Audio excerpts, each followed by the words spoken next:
Guys, am I audible?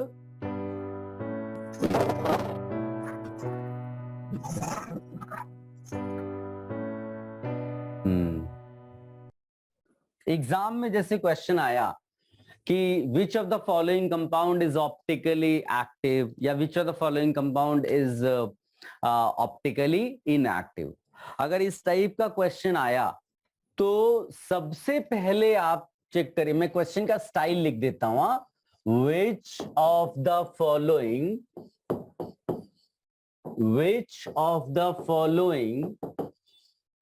Compound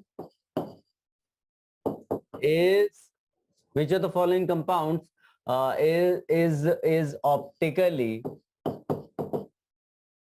active। इस type का कुछ वर्ड्स में लिखा होगा, ठीक है। तो जब आपको ऐसा कोई भी क्वेश्चन मिले तो सबसे पहले आप चेक करना, आपका जो वर्किंग स्टाइल होगा वो आपको है पहले काइरल सेंटर देखना है बेटा। क्या देखना है बेटा?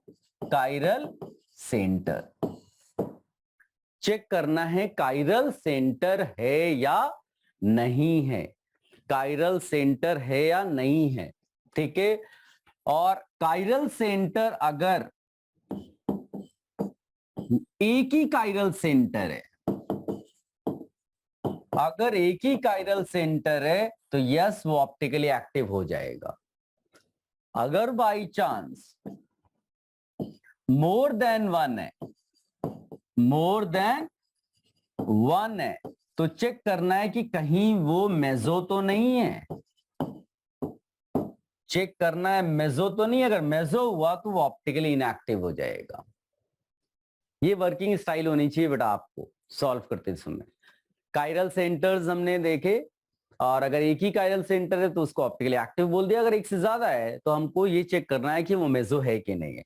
और फिर दूसरे नंबर पे ये जब चेक कर लिया तो उसके बाद हम देखते हैं स्पेशल एग्जाम्पल। स्पेशल एग्जाम्पल, अब ये क्या है? तो now we will study those compounds which do not have chiral centers, still those are optically active। उनको हमने क्या बोल दिया यहां पर? स्पेशल एग्जाम्पल्स, ठीक है। अब होता क्या है बेटा, देयर आर मेनी कंपाउंड्स जो नॉन सुपर इम्पोजेबल हैं मिरर इमेज पे। वही तो क्राइटेरिया था स्टार्टिंग में, हमने उसी के बेसिस पे तो सब कुछ डिफाइन किया था, ठीक है। तो मेन चीज है कि वो नॉन सुपर इम्पोजेबल होना चाहिए था मिरर इमेज पे, तो वो फुलफिल करता है वो एग्जाम्पल, लेकिन उसके पास कोई काइरल कार्बन नहीं है तो हम लोग उसको किस कैटेगरी में डाल रहे हैं बेटा? Special example. तो आप ये कॉपी कर लो और फिर नेक्स्ट पेज पे आप डालिएगा special examples means those examples where we do not have chiral carbon atom, still those molecules are optically active. चलो एग्जाम्पल हम डिस्कशन करेंगे बेटा। लिखेगा molecules which are optically active without chiral centres, molecules which are optically active without chiral centres. और इसके नीचे लिख देना क्राइटेरिया क्या है ऑप्टिकल एक्टिविटी का। यहां पर क्राइटेरिया ये है कि molecule is non super imposable on it's mirror image, molecule is non super imposable on it's mirror image. पहला बेटा याद है, एक एग्जाम्पल हमने बहुत बार किया, एलीन। ये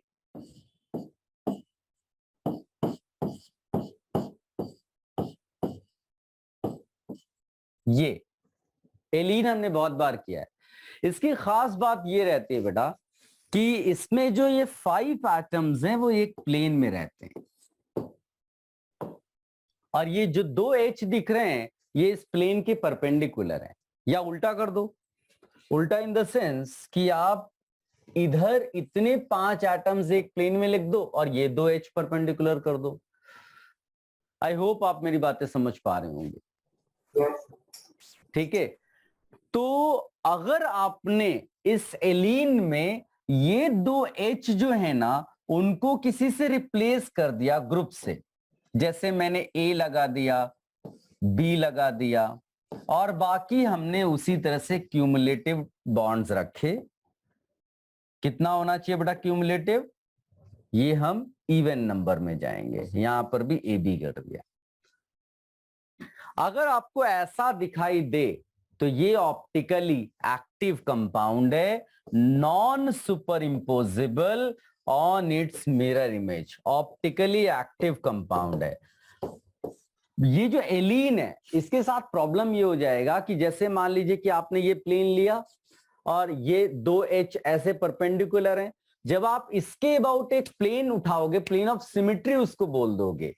क्यों? क्योंकि ये जितने भी एटम्स इस प्लेन में वो तो सारे के सारे जो है प्लेन का पार्ट हो गए, और ये दो एच हैं, दो एच एक जैसे हैं, तो इधर भी वही एच इधर भी वही एच, तो ये जो प्लेन है ये मिरर का काम करने लगा ना विद इन द सिस्टम, जिसको आप प्लेन ऑफ सिमेट्री कहते हैं। प्लेन ऑफ सिमेट्री ये तो होती है imaginary plane which divides molecule into two identical halfs such that one half is mirror image of the another half. तो प्लेन ऑफ सिमेट्री आ जाती है। प्लेन ऑफ सिमेट्री आएगी तो कंपाउंड क्या बन जाएगा बेटा? Optically inactive. आई होप आप मेरी बात समझ पा रहे होंगे। Compound optically inactive. अब इसको पिक कर लो बेटा। इस वाले को जब तुम उठाओगे तो आपको प्लेन ऑफ सिमेट्री नहीं मिलेगी। आप देखो ना, इधर आपने दो एच के बदले ए बी कर दिया। अब इस प्लेन में जितने एटम्स है वो तो ठीक है, कवर हो गए, लेकिन इधर ए है और इधर बी है तो मिरर इमेज नहीं मिला। आप उल्टा करके देख लो, इस तरफ आकर देख लो। अगर ऊपर लोगे तो ये दोनों एच हैं, लेकिन अगर मान ली ए बी कर दिया तो फिर नहीं मिला। अब आप कोई बच्चा अगर ये सोचे सर ऐसा करते हैं यहां वाला तो बदल देते हैं, यहां रहने देते हैं, तो गलत हो जाएगा बेटा। तो क्या होगा कि ये प्लेन ऑफ सिमेट्री एक इधर वाली तो नहीं है रहेगी, इधर वाली प्लेन ऑफ सिमेट्री तब भी रहेगी, तो वो फिर भी ऑप्टिकली इनएक्टिव होगा। तो अगर ऑप्टिकली एक्टिव चाहिए आपको तो ये जो आपका एलीन वाला पार्ट है इसमें ये भी सब्स्टिट्यूटेड होना चाहिए और इधर भी सब्स्टिट्यूटेड होना चाहिए। इसको कॉपी कर लो बेटा। एलीन को अगर आप ध्यान से देख लो तो दो प्लेन ऑफ सिमेट्री उसमें आ रही है बेटा, और इसमें कितने प्लेन ऑफ सिमेट्री आ रही है? 0।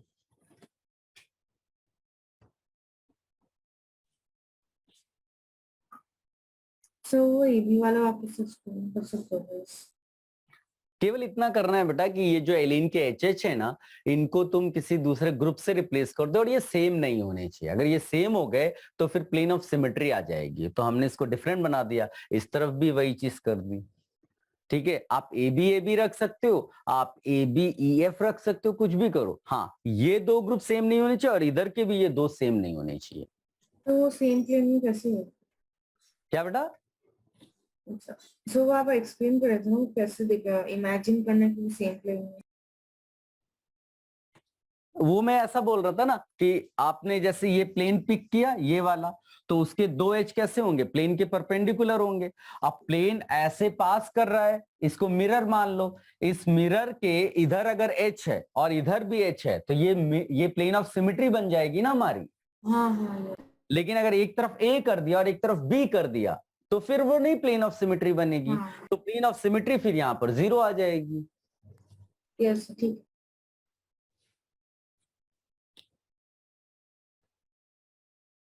तो ये हमारा एक ऐसा एग्जाम्पल है बेटा जो ऑप्टिकली एक्टिव तो है लेकिन ये काइरल सेंटर वाला नहीं है। तो अगर आप एग्जाम में मान लीजिए कि ज्यादा सोचेंगे तो फिर ऐसे क्वेश्चंस नहीं कर पाएंगे। ऐसा नहीं कि ये बिल्कुल ही कोई नहीं कर पाएगा, लेकिन अगर आप ज्यादा वहां पर टाइम वेस्ट कर देंगे तो बाकी क्वेश्चन छूट जाएंगे। तो हमारा जो वर्किंग स्टाइल होगा वो यही होगा कि सबसे पहले हम काइरल सेंटर चेक करेंगे। अगर काइरल नहीं है तो क्या इनमें से कुछ एग्जाम्पल है जो आप लिखने जा रहे हैं या लिख रहे हैं, अगर दोनों में से किसी से भी मैच कर गया तो ऑप्टिकली एक्टिव बोल देंगे। डन? Yes yes sir. अब इसमें हम लोग बेटा इसका दूसरा एग्जाम्पल ऐसा लिखेंगे। अगर आपको देखो कम भी समझ में आए थोड़ा तो इन एग्जाम्पल्स को याद रखना। ठीक है, हम लोग रिस्क नहीं लेंगे। हमारा जो वर्किंग स्टाइल है बस माइंड में वो रखना है कि काइरल कार्बन चेक करना है, नहीं तो स्पेशल एग्जाम्पल। ठीक है। दूसरा एग्जाम्पल इसमें क्या ऐड कर सकते हैं बेटा, इसमें ये ले सकते हैं कि जैसे जहां पर डबल बॉन्ड आपको दिख रहा है वहां पर हमने इस तरह का वो स्पाइरो वाली स्टाइल में रिंग ले लिया।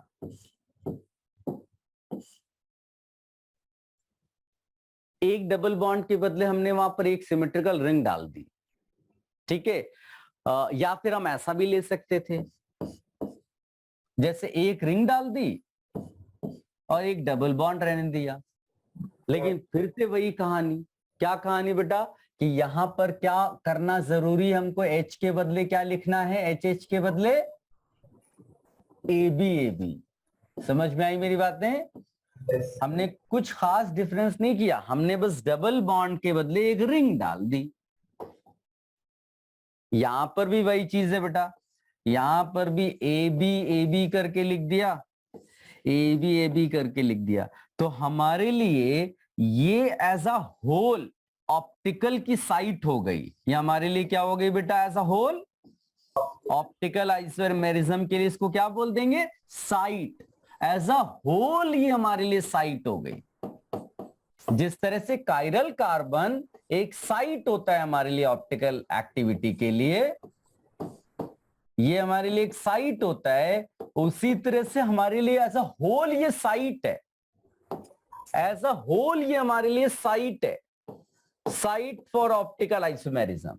याद है मैंने आपको फॉर्मूला एक लिख के दिया था, उसमें साइट्स काउंट करते थे हम लोग, can you recall?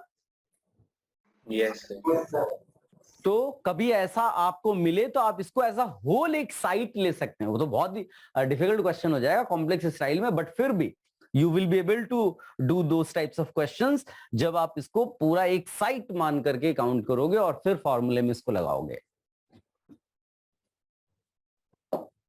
Guys, if you recall, हम लोगों ने फिनाइल वाला एक केस किया था ज्योमेट्रिकल आइसोमेरिज्म में। देयर आई टोल्ड यू कि अगर दो फिनाइल आप इस तरह से कनेक्ट कर दो, कुछ याद आ रहा है?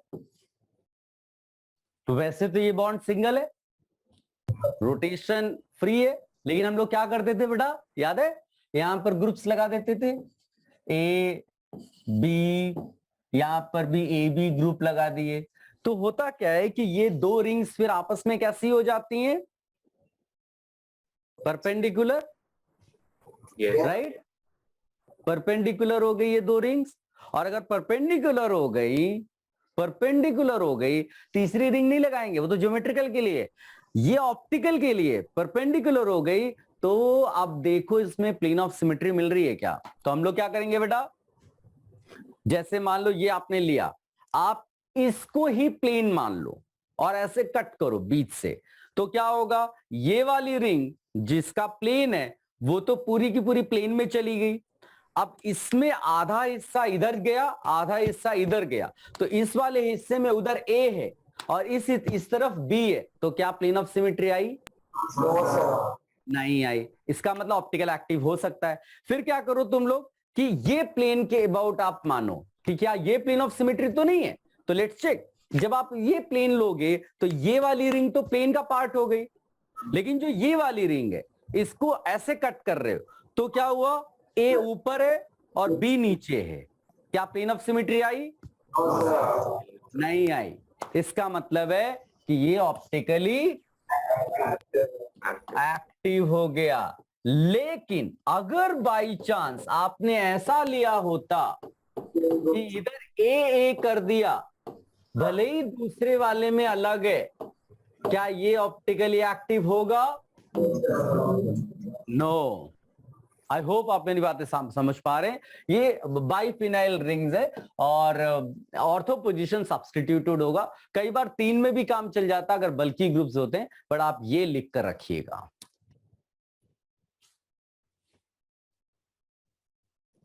डन बेटा? Yes sir okay. अब इसमें नेक्स्ट एक एग्जांपल आप लिखिएगा बेटा, साइक्लोऑक्टीन। अब इस टाइप के example you will not be able to predict until unless आपको पहले से पता हो।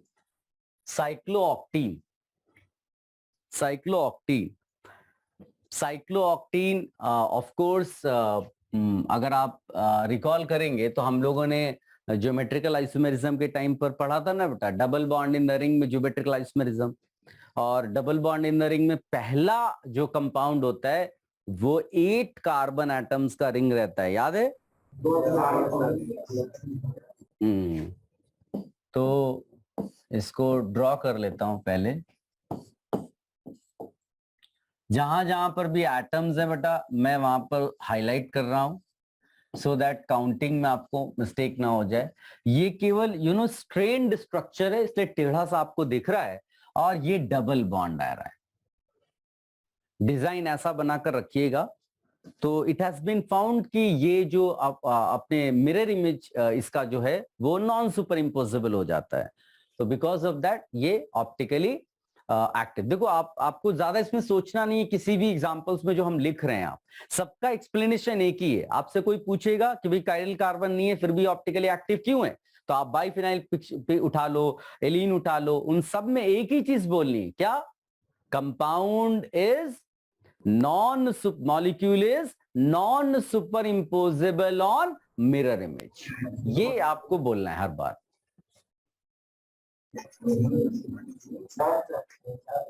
डन?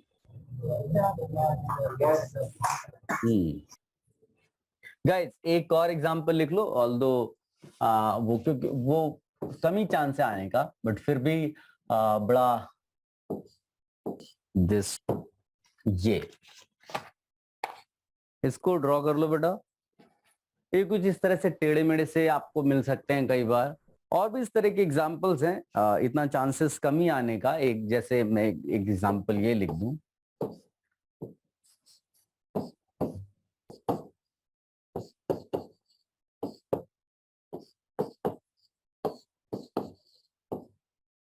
और यहां पर COH लगा दिया। ये भी एक एग्जांपल है which is optically active. The reason being कि इसका मिरर में जब ड्रॉ किया जाता है तो नॉन सुपर इम्पोजिबल, बट ऐसे एग्जांपल्स आने के चांसेस कम ही है। Guys we have written at the start type of question। कैसा पूछेगा वो बेटा कि which of the following compounds are optically active. तो सबसे पहले क्या देखना होता है बेटा? कायरल सेंटर, और अगर कायरल सेंटर नहीं है तो ये स्पेशल टाइप में आता है कि नहीं। नाउ कायरल सेंटर्स में अभी तक हमने जो पढ़ा है वो है कायरल कार्बन, ठीक है। अब हम लोग हेडिंग डालेंगे जनरल मैनर में कायरल सेंटर्स, ठीक है। उसमें कार्बन भी आएगा। अदर देन कार्बन में will talk about nitrogen, will talk about phosphorus, will talk about sulphur. ये सारे केसेस करेंगे बेटा कायरलिटी के लिए। तो लिखिएगा हेडिंग क्या डालेंगे बेटा? कायरलिटी सेंटर, कायरलिटी सेंटर,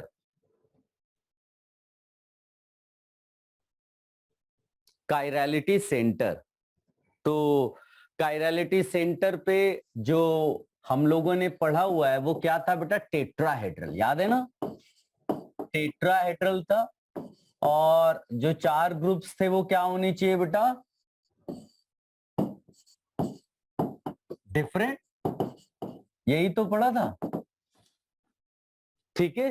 तो हर एक केस में जहां पर भी आपको इस तरह से 4 ग्रुप्स नजर आएंगे, डिफरेंट होंगे, तो वो कायरल सेंटर हो जाएगा।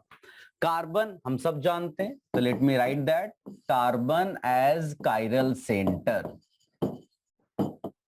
तो इसमें कोई बड़ी बात नहीं, ऑलरेडी हमने किया हुआ है। ABEF लिखकर छोड़ देंगे इसको यहीं पर। Now we will talk about nitrogen. Nitrogen, nitrogen की बात करेंगे। नाइट्रोजन में अगर आप याद करें हाइब्रिडाइजेशन क्या होता है बेटा एमाइंस में? sp3, राइट है? sp3। नाइट्रोजन में अगर मान लीजिए कि मैंने 3 ग्रुप्स लगा दिए इधर, R1, R2 और R3, और एक ग्रुप लोन पेयर है यहां पर, तो हमारे लिए ये 4 डिफरेंट ग्रुप्स कंसीडर किए जाएंगे। एंड अगर ये 4 डिफरेंट ग्रुप्स हैं तो नाइट्रोजन क्या हो जाएगा बेटा? बोलो। कायरल हो जाएगा। बट एक प्रॉब्लम इसके साथ हो जाती है, if you recall your general organic chemistry, उसमें हमने लिखा था एमाइन इन्वर्जन, क्या याद है तुम्हें? एमाइन इन्वर्जन लिखा था हमने। ऑल्दो यहां पर नाइट्रोजन जो है वो कायरल सेंटर होना चाहिए था, लेकिन ये अपनी कायरलिटी लूज कर देता है बिकॉज ऑफ इन्वर्जन। तो हम यहां पर लिखेंगे chirality is lost due to amine inversion. Amine inversion, इसको हाईलाइट कर लो बेटा। 4 हमको डिफरेंट मिले तो, लेकिन यहां क्या हो गया प्रॉब्लम? एमाइन इन्वर्जन का, and because of that chirality is lost. हो गया बेटा?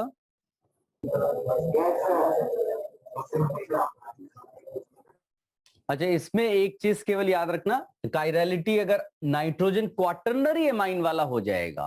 क्वाटर्नरी एमाइन क्या होता है बेटा? जिसमें 4 ग्रुप्स लगे हो, राइट, और एक प्लस साइन होगा। अब आप देखो यहां कोई एमाइन इन्वर्जन नहीं है, तो ये हमारे लिए क्या हो जाएगा बेटा?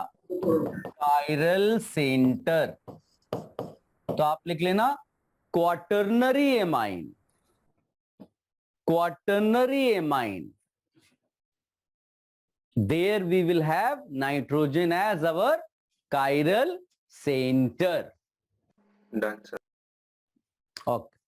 अब इसी से मिलते जुलते आप फॉस्फोरस सेंटर लिखो। Phosphorus centre as chiral centre. Phosphorus as chiral centre. तो केवल आपको ये देखना है कि फॉस्फोरस जो है वो 4 डिफरेंट ग्रुप्स से कनेक्टेड होना चाहिए, 4 डिफरेंट ग्रुप से। इवन अगर आइसोटोप भी लगा होगा ना, तो भी हम उसको मान लेते हैं बेटा। जैसे मान लो ऑक्सीजन यहाँ 16 करके दिया हुआ है, यहाँ पर ऑक्सीजन 17 करके दिया हुआ है, इस तरह से, तो भी हम इसको ले लेंगे। हमारे लिए यहाँ पर चारों ग्रुप्स क्या हो गए बेटा? 1 2 3 4 डिफरेंट हो गया, तो हमारे लिए ये फॉस्फोरस सेंटर क्या हो गया? कायरल। कॉपी कर लो इसको भी।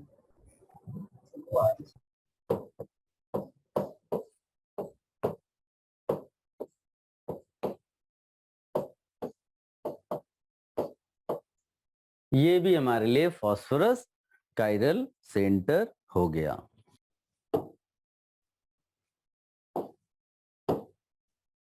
गाइस देखो,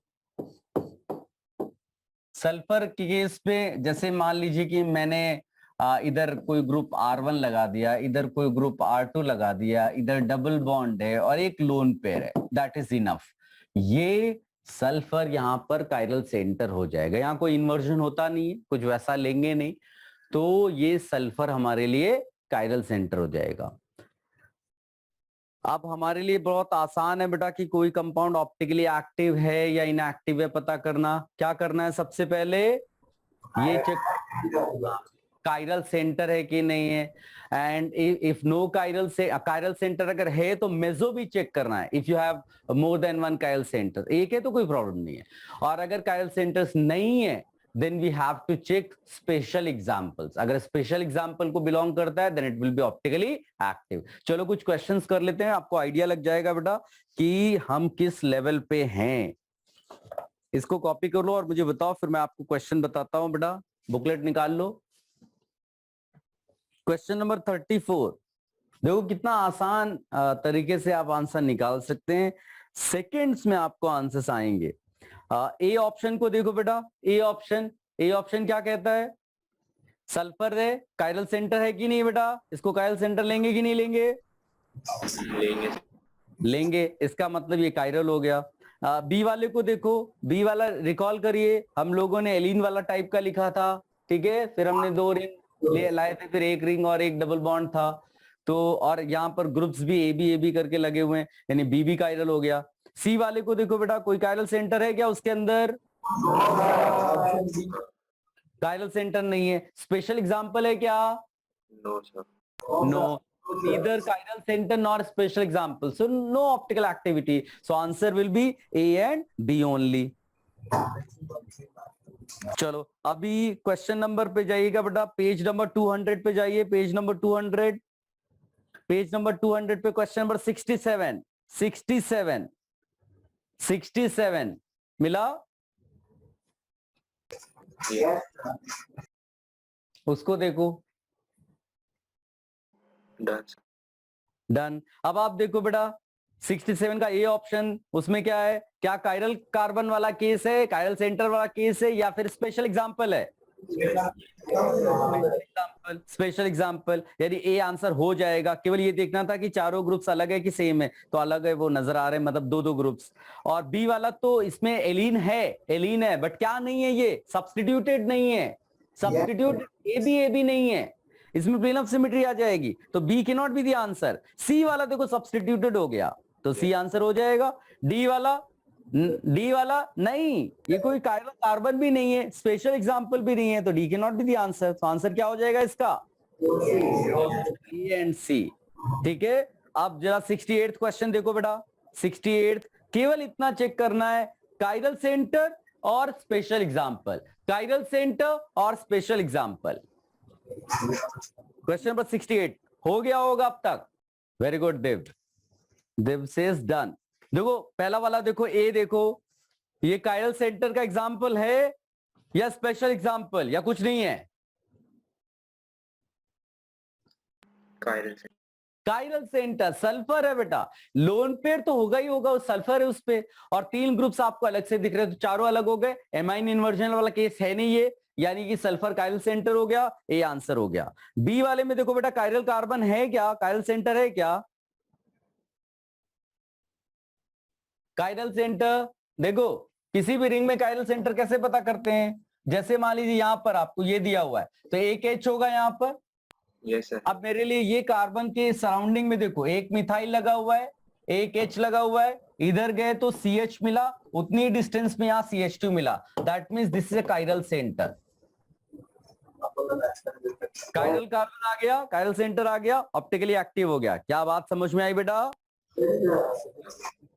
बात समझ में आई? सी वाले को देखो, सी वाले को,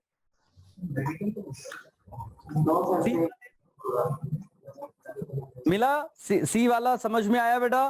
सी वाले की खास बात क्या उसने कर दी? उसने खास बात ये कर दी कि उसने आपको बाइफेनाइल दिया और थोड़ा सा बुद्धू बनाने की कोशिश की। उसने क्या किया, यहां पर ऐसा लगाया, यहां पर ई कर दिया। अगर ऐसा होता तो ऑप्टिकली इनएक्टिव हो जाता, लेकिन उसने छोटा सा डिफरेंस ला दिया, यहां पर एक ग्रुप डाल दिया कोई। Yes sir. तो इससे क्या हो गया, वहां लाने से क्या होगा, अब प्लेन ऑफ सिमेट्री नहीं आ सकती ना। यस भाई ई था, प्लेन लाया, इधर ई दिख रहा, बट इधर तो उसने डिफरेंस दिखा दिया आपको, तो प्लेन ऑफ सिमेट्री नहीं आए। रोटेशन भी फ्री नहीं है, बिकॉज ऑर्थो पोजिशंस पे आपने ग्रुप लगा दिया, और प्लेन ऑफ सिमेट्री भी उसने हटा दी कहीं पर डिफरेंस दिखा करके, यानी ये भी ऑप्टिकली एक्टिव हो गया। इसको कहते हैं नया क्वेश्चन। आप समझे ना, जो मैं बार बार आपको समझाता हूं कि जे एडवांस में न्यू क्वेश्चंस आते हैं। आपको क्या पढ़ाया मैंने पूरा, आपको मैंने केवल ऑर्थो पोजीशंस पे वो दिखाया, सब कुछ वही था, उसने चालाकी से यहां पर ई कर दिया। अब कोई बच्चा केवल इतना रटकर चला जाए कि सर ने सिखाया ये ग्रुप सेम नहीं होने चाहिए, ये ग्रुप सेम नहीं होने चाहिए, तो वो गलत कर देगा इसको, है ना।